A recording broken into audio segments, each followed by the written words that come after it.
I'm Michelle and welcome back to my channel. Today I'm going to be sharing what I learned from I'm That Girl this week.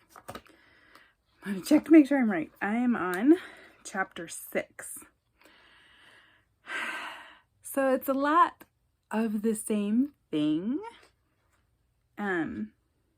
but just a different perspective and a different angle to the I'm That Girl. So the thing that stuck out to me is more on the last page, and it's, there are some keywords to watch out for in your social media posts. Catch yourself before you post that start with ugh, or need to vent for a second, or I'm sick of. Nothing good usually comes after those except idle, reckless, deceitful, without God's truth. Words. And remember, your words declare to the world what sort of girl you are, what sort of God you have. Socially mediating a bunch of venting and whining or spewing vicious remarks do not reflect the true you, not you, the daughter of royalty, and not you that has been bought with the highest price, and whose nature and patience level has been redeemed. I don't know about you, but I know that I've written at least one vent post on Facebook. Although I don't really post on Facebook generally anymore. I got off last year, I think it was. So I'm in groups because I'm obviously an admin of my Facebook group, but I don't write vent posts really anymore. I don't write posts at all really like that. But I got to thinking, if I did start posting things, because I occasionally will post something, but it's just nothing like I did before. And that was part of the reason I quit doing it, because it wasn't uplifting, it wasn't helpful. And sometimes I think if you post things even in sarcasm, which I generally don't like, you end up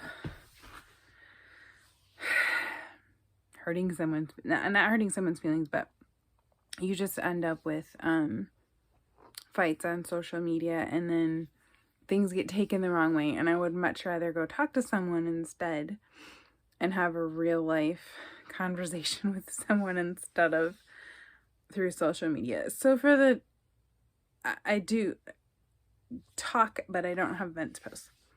But if I was going to do it again, and I don't know if I ever will, to be honest, I got off social media in the summertime anyway, but it's, how could you be positive and uplifting and have your Facebook be essentially like a city of refuge, city of refuge. Yeah, right. Like a place of refuge, for encouragement and to be positive. I think for a while I had that. And to be honest, I don't know how I did it, because it was when I struggled the most, which makes no sense. Why is it when you struggle the most, sometimes it brings out those things in you? I don't know. But to say things in a positive way or an encouraging way, it's hard to take that in the wrong way. So I just can't see how it would not benefit you to do that if you're going to post. I'm not saying you shouldn't post, but that's what we should be doing, is being positive and encouraging. So I guess that's my challenge for this week, to be more positive and encouraging. And to be honest, I already did something this week along those lines, just because a friend of mine had done something that was extremely hard and not easy on her and her family. And I wanted to thank her and say, and encourage her, because I felt like she stepped out of her comfort zone, so to speak. And I don't think I would have had her determination and her, I don't know. She laughed stuff off that I don't know how she did it. But she had good people around her that were encouraging her, and she knew, what essentially what she was called to do. So I guess for me, that's what I want to do and to be. Of course, I was want to do that for my kids, but to reach further out than my family and do it to people that I don't necessarily, I don't know, maybe I wouldn't necessarily be their best friend, but maybe they could use an encouraging word or some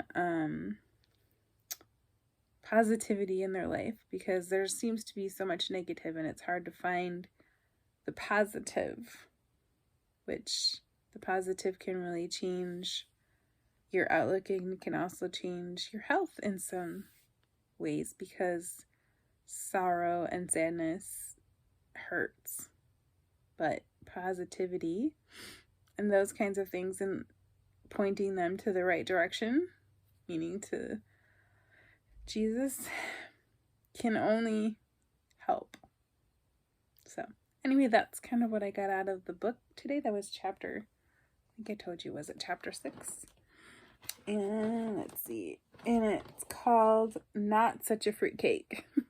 You'd have to read the chapter to understand exactly what they meant by that, but it definitely gets you thinking, and I like that they use kind of terms that I'm familiar with. I guess they're probably closer to my age, so it makes sense. But anyway, I hope you've enjoyed our read along, or whatever you call it, through I'm That Girl. I've really enjoyed it, and the perspectives has really challenged me. So I'll see you next time. Bye.